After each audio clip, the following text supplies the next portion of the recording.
देख रहे हैं यूट्यूब चैनल मैथ मतलब मस्ती। इस चैनल पर आज बिहार एसएससी के इंटर लेवल का एक प्रैक्टिस सेट देखेंगे। यह प्रैक्टिस सेट जो है इडुटेरिया प्रकाशन से लिया गया है और यह आज का सेट नंबर 8वां होगा। इस वीडियो को पहले तक सेट नंबर 7 को यानी सेट नंबर 7 तक लगातार जो है कंप्लीट किया जा चुका है और आज हम लोग सेट नंबर 8 को कंप्लीट करेंगे। तो इस वीडियो में हम लोग केवल जीके और जीएस वाले प्रश्न को देखेंगे और शेष प्रश्न जो है मैथ और रीजनिंग का, उसके लिए आपको अलग से वीडियो बन रहा है, आप वहां जाकर के उसे कंप्लीट कर सकते हैं मैथ और रीजनिंग वाले टॉपिक को। और उसका लिंक हम इसी आई बटन में दे देंगे या तो फिर डिस्क्रिप्शन में भी आपको वह लिंक जो है देखने को मिलेगा। तो चलिए शुरू करते हैं आज का सेट नंबर 8वां। इसमें क्या है, और इस वीडियो को शुरू करने से पहले अगर आप इस चैनल पर नए हैं तो इस चैनल को सब्सक्राइब कर लीजिए, क्योंकि जब तक बिहार एसएससी का एग्जाम होने जाता है तब तक लगातार इसमें सेट प्रैक्टिस और सेट प्रैक्टिस के साथ साथ जीके और जीएस वाले प्रश्न को ध्यान में रखते हुए और मैथ और रीजनिंग को भी कंप्लीट किया जा रहा है। तो आप इसे जुड़े रहने के लिए चैनल को सब्सक्राइब कर लीजिए। तो चलिए शुरू करते हैं। आज का पहला प्रश्न क्या है। पहला प्रश्न है कि संविधान सभा के गठन में प्रांतों का प्रतिनिधित्व करने वाले सदस्यों को निर्वाचित किया गया। तो यह निर्वाचित किया गया प्रांतों के विधानसभा द्वारा निर्वाचित किया गया। तो ऑप्शन नंबर सी इसका सही है कि प्रांतों के विधानसभा द्वारा क्या किया गया, निर्वाचन किया गया। तो ऑप्शन नंबर सी सही होगा। अब क्वेश्चन नंबर 2 में आइए। विश्व में सर्वप्रथम लिखित संविधान का प्रारंभ किस देश में हुआ। तो किस देश का सर्वप्रथम लिखित संविधान है, अमेरिका का। किसका, अमेरिका का। और जो कब अपनाया गया है, 1788 ईस्वी में। विश्व में प्रथम लिखित संविधान अमेरिका का है, जो कब अपनाया है, 1788 में। चलिए आगे बढ़ते हैं। क्वेश्चन नंबर 3 में कह रहा है कि 73वां संविधान संशोधन कब लागू किया गया। तो कब लागू हुआ, 24 अप्रैल 1993 को। कब लागू हुआ, 24 अप्रैल 1993। तो ऑप्शन नंबर सी सही उत्तर है। चौथा में आइए, कह रहा है कि द्विस्तरीय पंचायती राज व्यवस्था की सिफारिश किस समिति ने किया था। तो किस समिति ने किया था, तो अशोक मेहता समिति ने। किसने, अशोक मेहता समिति। कौन सा व्यवस्था का, द्विस्तरीय पंचायती राज व्यवस्था का सिफारिश। और इसने अपना रिपोर्ट जो है, अशोक मेहता समिति ने अपना रिपोर्ट 1978 ईस्वी में जारी किया था, जिसमें पंचायती राज प्रणाली और न्याय पंचायतों के गठन का सुझाव दिया गया था। क्वेश्चन नंबर 5 में आइए, कह रहा है कि मैथिली भाषा को भारतीय संविधान की 8वीं अनुसूची में किस संविधान संशोधन द्वारा जोड़ा गया है। तो मैथिली जो भाषा है इसको 8वीं अनुसूची में जोड़ा गया है, तो किस संविधान संशोधन के तहत इसको शामिल किया गया है। तो 52वां कहिए, है ना, ये 92 है ना। तो 52वां जो संविधान संशोधन है ये 1993 में हुआ था, तो उसके तहत ही मैथिली को 8वीं अनुसूची में शामिल किया गया है।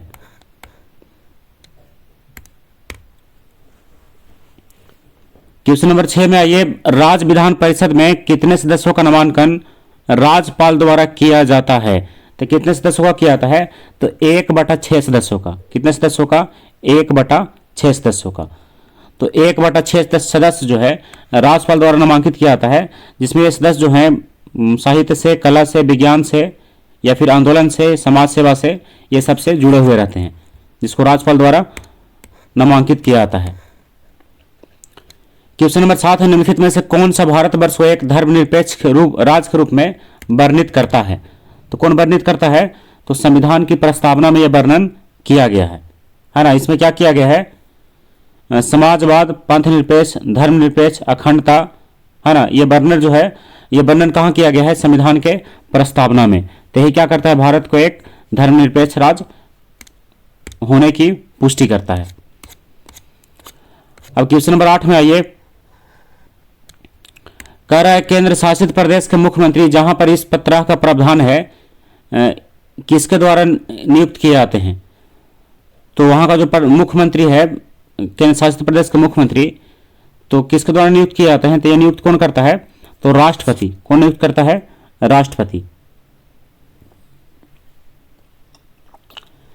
जैसे वर्तमान में दिल्ली और पुदुचेरी ये सब क्या है? केंद्र शासित प्रदेश है। तो यहाँ का मुख्यमंत्री का पद जो है सृजित किया गया है, जिसको राष्ट्रपति द्वारा नियुक्त किया जाता है। अगला प्रश्न है, अशोक के काल में पाटलिपुत्र निम्नलिखित में से किस प्रांत की राजधानी थी?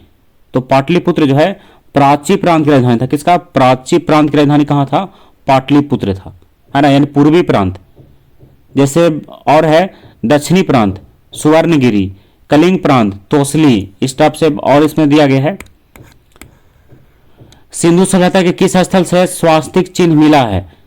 तो स्वास्तिक चिन्ह मिला है कहां से? हड़प्पा से मिला है। कहां से? हड़प्पा से, जिसका उत्खनन जो है दयाराम साहनी के द्वारा 1921 ईस्वी में किया गया था। अब क्वेश्चन नंबर 11 में आइए, बौद्ध धर्म के त्रिपिटक के संदर्भ में कौन सा युग में सही सुमेलित है? तो इसमें एक से अधिक हो सकता है, तो चलिए मिलाते हैं कौन सा सही है। पहला है विनय पिटक। तो विनय पिटक का संबंध जो है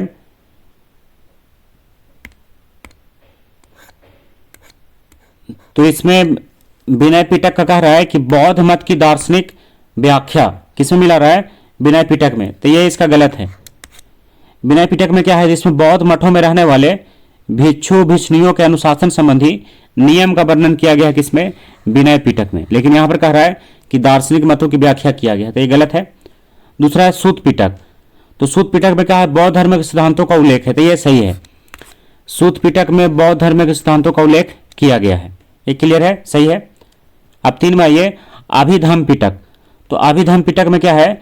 इसमें महात्मा बुद्ध के उपदेशों और सिद्धांतों तथा बौद्ध मत के दार्शनिक व्याख्या किया गया है। लेकिन यहाँ क्या लिखता है कि बौद्ध भिक्षुओं का आचरण संबंधी अनुशासन संबंधी नियम बनाया गया है, तो यह भी क्या है? इसमें गलत है। तो केवल 2 सही है। तो केवल 2 वाला ऑप्शन नंबर कौन सा है? ऑप्शन नंबर बी है कि केवल 2 इसमें सही उत्तर होगा। क्लियर। अब क्वेश्चन नंबर 12 में आइए, कह रहा है कि पूर्व मध्यकाल में कन्नौज के लिए त्रिपक्षीय संघर्ष में से किस दक्षिण भारतीय राज्य ने भाग लिया? तो किसने भाग लिया? चोल ने भाग लिया कि पल्लव ने भाग लिया कि राष्ट्रकूट ने भाग लिया कि चालुक्य ने भाग लिया? किसने भाग लिया था? तो ये भाग लिया था किसने? राष्ट्रकूट ने। किसने? राष्ट्रकूट ने भाग लिया था।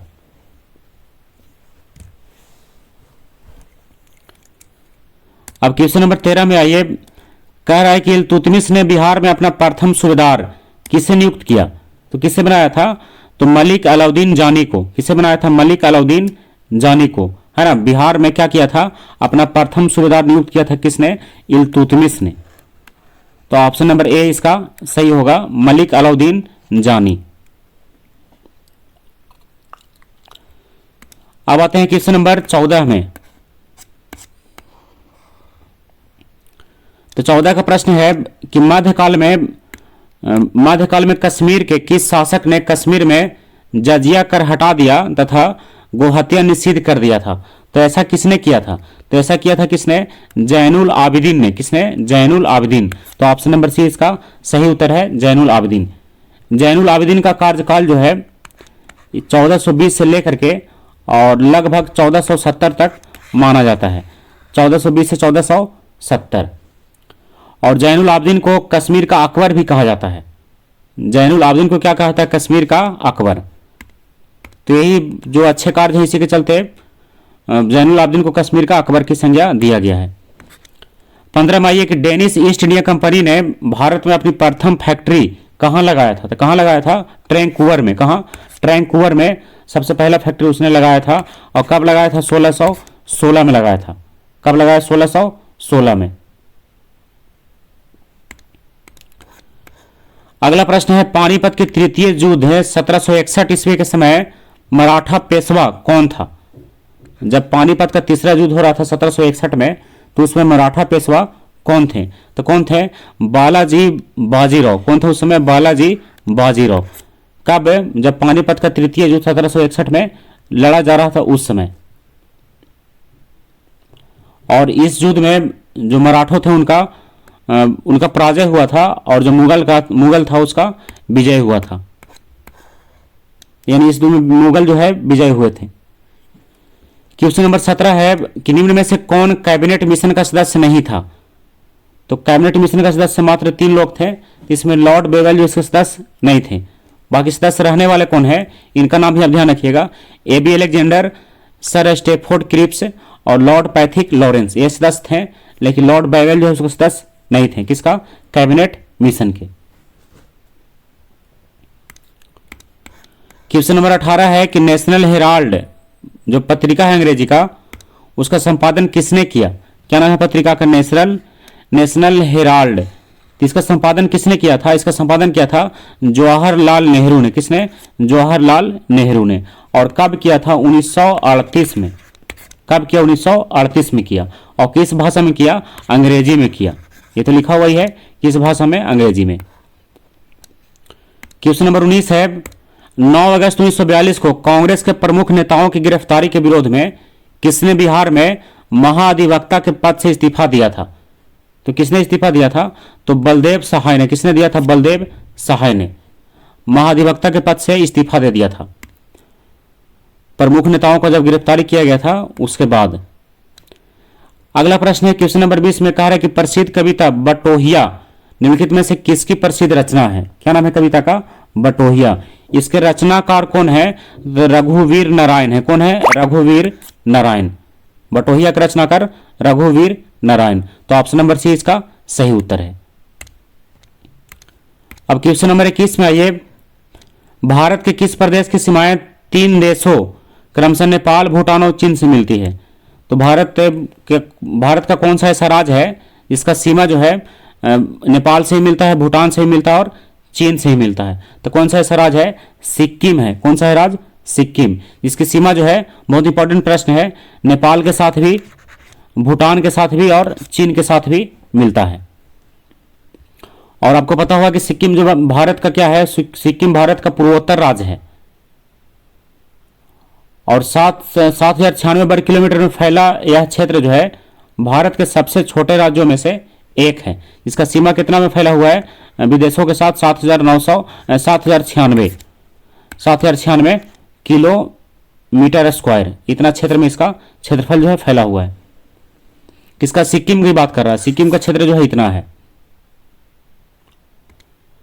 अब आइए क्वेश्चन नंबर 22 में, भारतीय उपमहाद्वीप मूलतः एक विशाल भूखंड का भाग है जिसे कहते हैं, जिसे क्या कहते हैं? गोंडना, क्या लिखा है? गोंडवाना लैंड। क्या कहते हैं इसको? गोंडवाना लैंड कहते हैं, है ना। भारतीय उपमहाद्वीप मूलतः एक विशाल भूखंड का भाग था जिसे क्या कहा जाता है? गोंडवाना लैंड कहते हैं। यह एक विशाल महाद्वीप था। अगला प्रश्न है निम्नलिखित में से कौन सा मेघालय पठार का अंश नहीं है? तो कौन अंश नहीं है? तो भूगन की पहाड़ियां जो है मेघालय पठार का अंश नहीं है। क्वेश्चन नंबर 24 में आइए, 10 डिग्री चैनल पृथक करता है। तो 10 डिग्री चैनल जो है अंडमान को निकोबार से अलग करता है। किसको अलग करता है? अंडमान को निकोबार से। उसी प्रकार से और होगा चैनल के रूप में, जैसे 8 डिग्री चैनल तो ये मिनिकॉय और भारत को अलग करता है। 9 डिग्री चैनल मिनिकॉय और लक्षद्वीप को अलग करता है। और 10 डिग्री चैनल तो ये अंडमान और निकोबार को अलग करता है। कहीं कहीं आपको लघु अंडमान भी देखने को मिल सकता है। क्वेश्चन नंबर 25 में ये सूची 1 और सूची 2 को मिलाना है इसमें। इसमें देखिए कौन सा सही है। एक तरफ दोआब है और एक तरफ क्या है? नदियां हैं। तो दोआब नदियों से बनने वाला ही भाग है। तो सबसे पहला है विष्ट दोआब। तो विष्ट दोआब जो है ये ब्यास तथा सतलज के मध्य है। किसके मध्य? ब्यास तथा सतलज। तो ए को मिलाइए कहाँ? 3 में। ए को मिलावेंगे 3 में। फिर वारी दोआब। तो वारी दोआब है रावी और ब्यास। तो रावी और ब्यास कहाँ है? 2 में है। तो रावी और ब्यास 2 का हो गया। फिर रचना दोआब। तो ये कहाँ है, रावी और चिनाब के बीच, तो इसको मिला ये 1 में। फिर चाज दोआब, तो ये कहाँ है, यह है चिनाब और झेलम, तो इसको मिला ये 4 में। ठीक है, आप एक बार फिर से इसको पढ़ करके देख सकते हैं। पहला है बिष्ट दोआब, तो ये कहाँ है, ब्यास और सतलज नदी के मध्य है। फिर बारी दोआब, ये कहाँ है, रावी और ब्यास के मध्य। फिर रचना दोआब, ये है रावी और चिनाब के मध्य। फिर है चाज दोआब, तो ये है कहाँ, चिनाब और झेलम के मध्य। तो ऑप्शन में क्या हम लोग खोजेंगे, 3 2 1 4। तो चलिए देखते हैं 3 2 1 4 कहाँ है। 3 2 1 4 आपको ऑप्शन नंबर ए में ही दिख रहा होगा, 3 2 1 4। क्लियर। अब आते हैं क्वेश्चन नंबर 26 में, किस नदी पर शिव समुद्रम जलप्रपात स्थित है। तो शिव समुद्रम जलप्रपात किस नदी पर है, तो ये कहाँ है, कावेरी नदी पर है। कहाँ है, कावेरी नदी पर।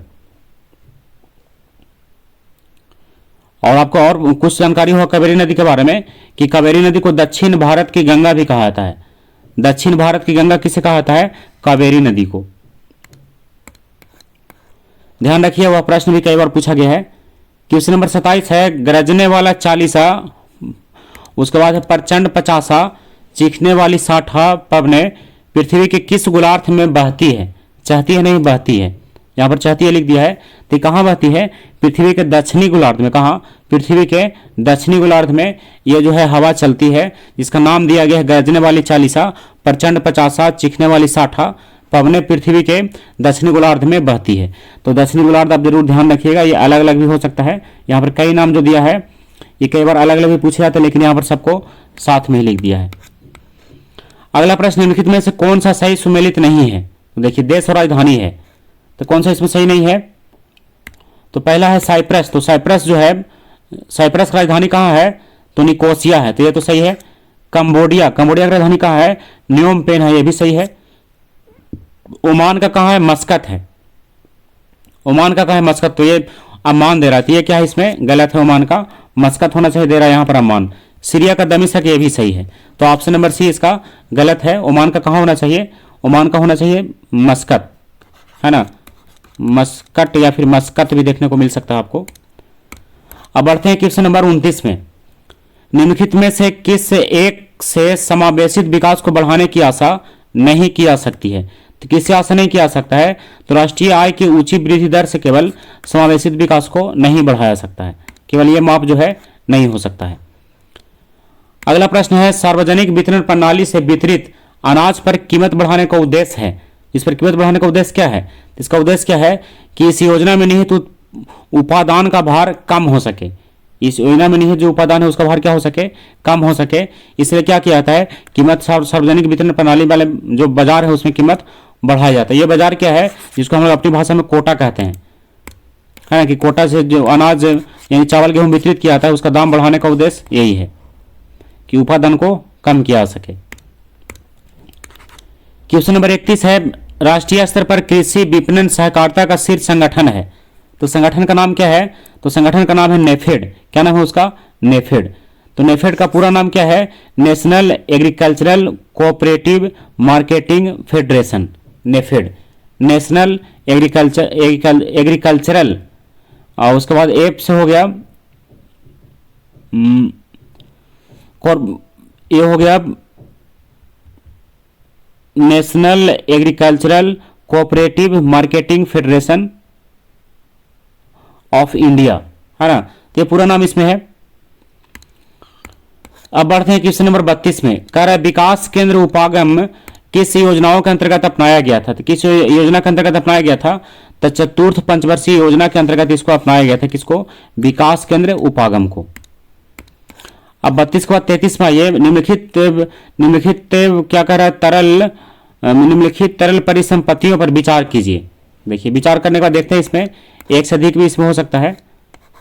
बैंकों के पास मांग जमा, बैंकों के पास सावधिक जमा, और फिर बैंकों के पास बचत जमा और करेंसी। इन जो संपत्तियां दिया गया है इसी को लिख रहा परिसंपत्तियों का, इसकी तरलता के घटते क्रम में सही अनुक्रम क्या है।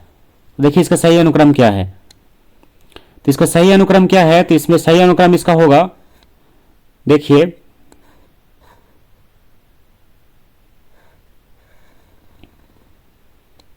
इसमें सबसे पहले होगा कौन सा, सबसे पहले होगा घटते क्रम के अनुसार, सबसे पहले लीजिए करेंसी को, उसके बाद लीजिए बैंकों के पास जमा मांग जमा को, ये दूसरे नंबर पे, ये हो गया पहला, ये हो गया दूसरा।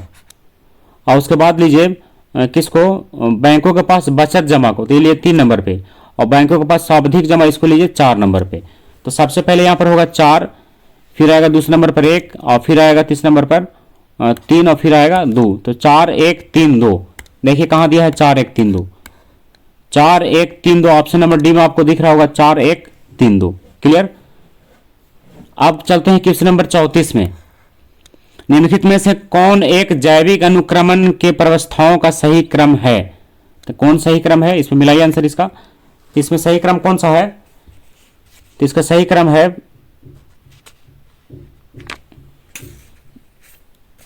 इसका सही क्रम होगा सबसे पहले नगनीकरण, फिर प्रवास, फिर अस्थापन, और फिर प्रतिक्रिया, और फिर स्थिरीकरण। तो ऑप्शन नंबर ए इसका सही उत्तर है। क्लियर। अब आते हैं 35 में। जैव विविधता के नाश का कारण है। तो जैव विविधता के नाश का कारण क्या है? जीवों के प्राकृतिक आवास की कमी, ये भी है। फिर है कि पर्यावरण का प्रदूषण, ये भी है। वनों का नाश, ये भी है। इनमें सभी यहाँ पर क्या होगा, सबसे उपयुक्त है कि जैव विविधता के नाश का कारण है इनमें सभी। अगला है कि प्रहरी ऐप को किस मंत्रालय द्वारा जारी किया गया है? तो प्रहरी ऐप जो है कौन मंत्रालय जारी किया है? तो जारी किया है गृह मंत्रालय। कौन सा मंत्रालय? गृह मंत्रालय। कौन सा है? प्रहरी app. Global fire power index 2023 में भारत का स्थान कौन सा है? तो ग्लोबल फायर पावर इंडेक्स 2023 में भारत का स्थान जो है चौथा है। भारत का स्थान कैमा है? चौथा है। तो ऑप्शन नंबर ए सही उत्तर होगा। अब 37 के बाद 38 में आइए। 38 में है डस्ट लीग, इसको पढ़िए। डस्ट लीग 2023 से सैन्य अभ्यास का आयोजन कहाँ किया गया? इसका आयोजन जो है कहाँ किया गया? उत्तराखंड में किया गया। कहाँ किया गया? उत्तराखंड। जिसमें भारत के साथ उज्बेकिस्तान जो है इसमें क्या कर रहा था? इसमें दोनों का मतलब एक सैन्य अभ्यास था। किसका? भारत और उज्बेकिस्तान का। कहाँ? उत्तराखंड में था। क्या नाम था? डस्ट लीग 2023 का। फिर एक केंद्रीय सतर्कता आयोग CBC के नए अध्यक्ष कौन बने हैं? तो केंद्रीय सतर्कता आयोग के नए अध्यक्ष कौन है? तो उनका नाम है प्रवीण कुमार श्रीवास्तव। क्या नाम है उनका? प्रवीण कुमार श्रीवास्तव। किसका अध्यक्ष है? तो केंद्रीय सतर्कता आयोग के नए अध्यक्ष हैं प्रवीण कुमार श्रीवास्तव। क्वेश्चन नंबर 40 में ये भारत वन स्थिति रिपोर्ट 2021 के अनुसार 2019 की तुलना में कितना किलोमीटर वन आवरण में वृद्धि हुई है? तय कह रहा है कि 19 की अपेक्षा 21 में कितना वन का क्षेत्र जो है बढ़ गया है। तो कितना बढ़ गया है? 1540 किलोमीटर स्क्वायर क्षेत्र जो है 2019 की अपेक्षा अब जो है 2021 में बढ़ गया है। तो ये आंकड़ा जो है कब का? 2021 का है। कितना क्षेत्रफल जो है बढ़ गया है।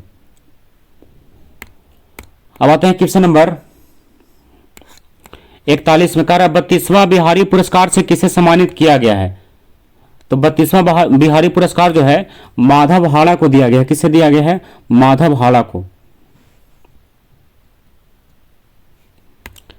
42 है कि पद्म भूषण 2023 से कुल कितने व्यक्तियों को सम्मानित किया गया है? तो कितने व्यक्ति को दिया गया है?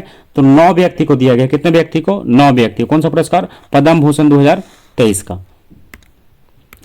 अब 43वां अंतर्राष्ट्रीय आयुर्वेद सम्मेलन 2023 का आयोजन कहाँ किया गया? तो अंतर्राष्ट्रीय आयुर्वेद सम्मेलन 2023 जो है इसका आयोजन हरिद्वार में किया गया। कहाँ? हरिद्वार।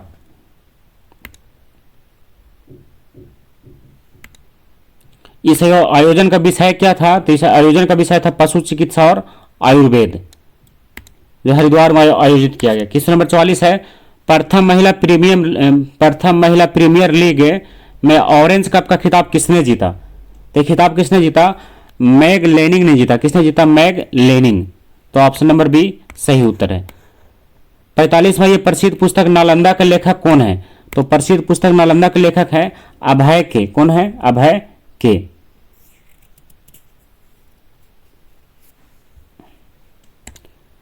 क्वेश्चन नंबर 46 है विश्व कपास दिवस प्रति वर्ष कब मनाया जाता है? तो विश्व कपास दिवस जो है प्रति वर्ष 7 अक्टूबर को मनाया जाता है। कब मनाया जाता है? 7 अक्टूबर को। तो ऑप्शन नंबर बी सही उत्तर होगा।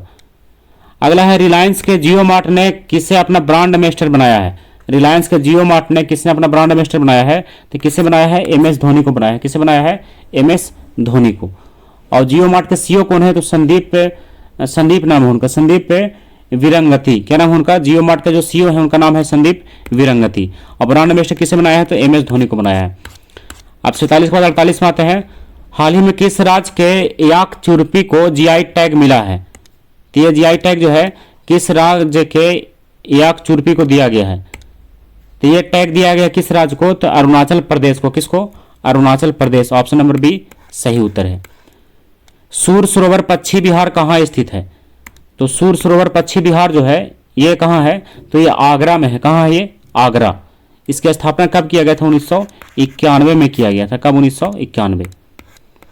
इनमें से कौन सी नदी गंगा में उत्तर दिशा में आकर मिलने वाली नदी है? तो गंगा में उत्तर दिशा में आकर मिलने वाली नदी कौन सी है? तो कोसी और बूढ़ी गंडक है। कौन है? कोसी और बूढ़ी गंडक।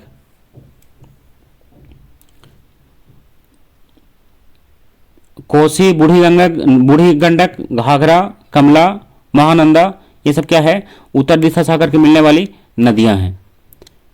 निम्नलिखित में से ऐसे सामग्री का चयन करें जो जल में पूरी तरह से घुलनशील हो। तो क्या है? फिटकिरी है। फिटकिरी क्या है? बुरादा, कीचड़, तेल सबको छोड़ करके फिटकिरी एक ऐसा पदार्थ है जो जल में पूरी तरह से घुल जाता है। 52वां, निम्नलिखित में से किस द्रव्य में लोहे की कील रखे जाने पर वह अपनी चमक खो देगा और सुस्त दिखाई देने लगेगा? तो किस द्रव्य में ऐसा होगा? तो ऐसा होगा शीतल पेय में। किसमें? शीतल पेय में, यानी ठंडा कोई पेय पदार्थ में। सिंथेटिक फाइबर को कहा जाता है? तो सिंथेटिक फाइबर को क्या कहा जाता है? तो सिंथेटिक फाइबर को कहा जाता है मानव निर्मित फाइबर। कौन सा फाइबर? मानव निर्मित फाइबर। सिंथेटिक फाइबर को कहते हैं मानव निर्मित फाइबर। 54 है, प्लास्टर ऑफ पेरिस रासायनिक रूप से क्या कहलाता है? तो प्लास्टर ऑफ पेरिस का रासायनिक नाम क्या है? तो कैल्शियम सल्फेट हेमीहाइड्रेट है। यानी ऑप्शन नंबर सी सही है, कैल्शियम सल्फेट हेमीहाइड्रेट। इसका सूत्र भी आप ध्यान रख सकते हैं, CaSO4 और इंटू 1/2 और H2O। ये क्या है? Calcium sulphate hemihydrate plaster of Paris का रासायनिक नाम है। रासायनिक परिवर्तन का एक उदाहरण है, बहुत इजी प्रश्न है। तो रासायनिक परिवर्तन का एक उदाहरण है पानी में सोडियम गिराना। क्या है? एक रासायनिक परिवर्तन है। पानी में सोडियम गिराना क्या होगा? एक रासायनिक परिवर्तन है। 56वां, ये मिश्र धातु में किस पदार्थ के संयोग से निष्कलंक इस्पात अचुंबकीय हो जाते हैं? तो इसका सही उत्तर क्या है? तो इसका सही उत्तर होगा किसके संयोग से? तो क्रोमियम के संयोग से। क्रोमियम नहीं, निकेल। इसका सही उत्तर क्या है? निकेल के संयोग से है। इस्पात जो है क्या हो जाते हैं? अचुंबकीय हो जाते हैं। तो ऑप्शन नंबर बी सही उत्तर होगा। अब 56 के बाद 57 में आइए। मिट्टी के तेल में किस धातु का भंडार होता है? तो मिट्टी के तेल में भंडार होता है किस धातु का? भंडारण होता है। भंडारण किसको रखा जाता है? पढ़े होंगे ऐसे कि सोडियम को कहाँ रखा जाता है? मिट्टी तेल में रखा जाता है, क्योंकि ऑक्सीजन से संपर्क में आने पर यह जल उठता है। 58 में है कि निम्नलिखित में से किसमें प्रोटॉन की संख्या समान है? तो प्रोटॉन की संख्या समान किसमें होता है? आइसोटोप में। किसमें? आइसोटोप यानी समस्थानिक में प्रोटॉन की संख्या समान होता है।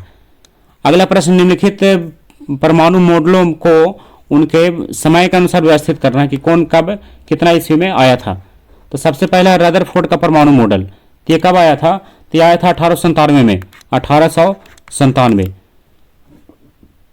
थॉमसन परमाणु मॉडल, तो थॉमसन का परमाणु मॉडल जो है ये कब आया था? थॉमसन का परमाणु मॉडल, तो इसको अगर आप याद करिए थॉमसन का परमाणु मॉडल को, देखिए इसमें फर्स्ट वाला मिस्टेक कर रहा है। इसका रदरफोर्ड का परमाणु मॉडल, इसका होगा रदरफोर्ड का परमाणु मॉडल के लिए ये होगा 1911 में। देखिए अब इसको जरा याद रखिएगा, रदरफोर्ड का परमाणु मॉडल 1911, थॉमसन का परमाणु मॉडल 1897, ये 1897 का था, और बोर का परमाणु मॉडल 1913 में। देखिए रदरफोर्ड 1911, थॉमसन 1897, बोर 1913। तो इसमें सही उत्तर कौन सा होगा?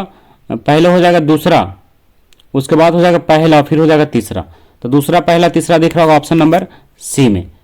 तो आप इसको नोट में लिख करके और सारे ऑप्शन को आप ध्यान रख सकते हैं। अगला प्रश्न है, कोशिकाओं में गैसीय विनिमय किसके द्वारा होता है? तो कोशिकाओं में गैसीय विनिमय जो है विसरण के द्वारा होता है। किसके द्वारा? विसरण। तो ऑप्शन नंबर बी सही है। अगला प्रश्न है समसूत्री विभाजन के बाद बनने वाली संतति कोशिकाओं की संख्या कितना होता है? तो कितना होता है? 2 होता है। कितना? 2। तो ऑप्शन नंबर बी सही उत्तर है। ओजोन छिद्र का अर्थ है, तो ओजोन छिद्र का अर्थ क्या है? तो ओजोन छिद्र का अर्थ है ओजोन के सांद्रता में कमी, है ना, यानी जो घना, एक तरह समझिए इसको, जितना घना था उतना घना अब नहीं रहा, तो ये क्या है? ओजोन छिद्र का अर्थ है। निम्नलिखित में से कौन प्राथमिक ईंधन है? तो प्राथमिक ईंधन कौन है? तो प्राकृतिक गैस है। ये क्या है? एक प्राथमिक ईंधन है। प्राकृतिक गैस क्या है? एक प्राथमिक ईंधन है। फिर है कि कार्बन डाइऑक्साइड को ग्रीन हाउस गैस कहा जाता है क्योंकि यह कारण क्या है? इसका कारण है कि कार्बन डाइऑक्साइड को ग्रीन हाउस गैस कहने का कारण, तो इसका सही उत्तर क्या होगा? इसका सही उत्तर है कि सूर्य के प्रकाश के लिए पारदर्शी लेकिन गर्मी को फंसाते रहता है। ये क्या है? इसीलिए इसको क्या कहा जाता है? तो इसको कहा जाता है क्या? वायुमंडलीय गैस यानी ग्रीन हाउस गैस कहते हैं। क्या सूर्य के प्रकाश के लिए पारदर्शी है लेकिन गर्मी को ये फंसा करके रखता है, ऐसे समझिए। तो क्वेश्चन नंबर हो गया 64 के बाद आइए 65 में। शरीर में कौन सा हार्मोन स्राव जो है पुरुषों में मूछ और दाढ़ी के विकास के लिए उत्तरदायी है? तो कौन सा हार्मोन इसके लिए उत्तरदायी है? तो टेस्टोस्टेरोन। कौन सा हार्मोन है? टेस्टोस्टेरोन के कारण पुरुषों में मूछ और दाढ़ी निकलता है। निम्नलिखित में से कौन सा जीव विखंडन विधि द्वारा प्रजनन करता है? तो कौन करता है ऐसा? तो ऐसा करता है कौन? स्पाइरोगाइरा। कौन करता है ऐसा? स्पाइरोगाइरा जीव विखंडन विधि द्वारा प्रजनन करता है। 67 में, समतल दर्पण में हमारे चेहरे की छवि बनती है। तो समतल दर्पण में हमारे चेहरे की छवि जो है आभासी बनती है। कैसा? आभासी, और चेहरे के समान ही होता है। वस्तु से प्रकाश के गुजरने की घटना क्या कहलाता है? तो वस्तु से प्रकाश के गुजरने की घटना जो है अपवर्तन कहलाता है। क्या कहलाएगा? अपवर्तन यानी रिफ्रैक्शन। फ्यूज तार का विशिष्ट प्रतिरोध होता है। तो फ्यूज तार का विशिष्ट प्रतिरोध क्या होता है? तो उच्च होता है। क्या होता है? उच्च, लेकिन गलनांक बहुत कम होता है। फिर है कि त्वरण का इकाई, त्वरण का मात्रक क्या है? मीटर प्रति सेकेंड स्क्वायर। त्वरण का मात्रक है मीटर पर सेकेंड स्क्वायर। तो ऑप्शन नंबर सी सही है। निम्नलिखित में से कौन सी आवृत्ति एक समान मनुष्य द्वारा सुनी जा सकती है? तो एक समान मनुष्य द्वारा सुनी जा सकने वाला आवृत्ति कौन सा है? तो 10 के पावर 4 हर्ट्ज है। कितना है? 10 के पावर 4 हर्ट्ज। आप पढ़े होंगे 20 हर्ट्ज से 20 किलो हर्ट्ज तक क्या है? सुना आ सकता है, और 20 हर्ट्ज से ऊपर नहीं सुना आ सकता है। क्वेश्चन नंबर 72 है, यदि पृथ्वी का गुरुत्वाकर्षण बल अचानक गायब हो जाता है तो निम्न में से कौन सा सही है? यानी क्या परिवर्तन होगा? तो क्या परिवर्तन होगा कि वस्तु का भार जो है क्या हो जाएगा? सब शून्य हो जाएगा। गुरुत्वाकर्षण के कारण ही वस्तु का भार महसूस होता है। अगर गुरुत्वाकर्षण नहीं हो तो भार क्या हो जाएगा? शून्य हो जाएगा। ऐसे ही फॉर्मूला पढ़े होंगे W बराबर mg, और जब इसका g ही खत्म हो जाए तो बस g मतलब जीरो हो जाए तो m को जितना से गुना कर लीजिए, बस सबको जीरो कर देगा ये। फिर है पादप कोशिका की कोशिका भित्ति मुख्य रूप से किसकी बनी होती है? तो ये किसका बना होता है? तो ये बना होता है सेलुलोज का। किसका? सेलुलोज। ऑप्शन नंबर ए सही उत्तर है। अब 74 में आइए। मनुष्य में 2 बार बढ़ने वाली दांतों की संख्या कितना होता है? जो एक बार टूटने के बाद फिर से बढ़ जाता है, उसकी संख्या कितना होता है? 20 होता है।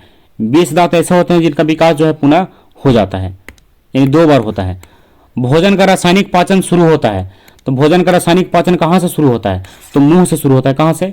मुंह से। तो ऑप्शन नंबर ए सही उत्तर है। बस यही आज के लिए लास्ट प्रश्न था। तो इस वीडियो में हम लोग केवल जीके और जीएस वाले प्रश्न को देखे हैं, और शेष प्रश्न आप मैथ और रीजनिंग का भी अगर सॉल्व करना चाहते हैं तो उसके लिए जो लिंक आपको बगल में भी दिख रहा है वहां से आप जा करके मैथ और रीजनिंग और सारे टॉपिक को आप कंप्लीट कर सकते हैं। तो चलिए आज का वीडियो यहीं समाप्त करते हैं। अगला वीडियो आएगा फिर इसी का, तब तक के लिए बाय।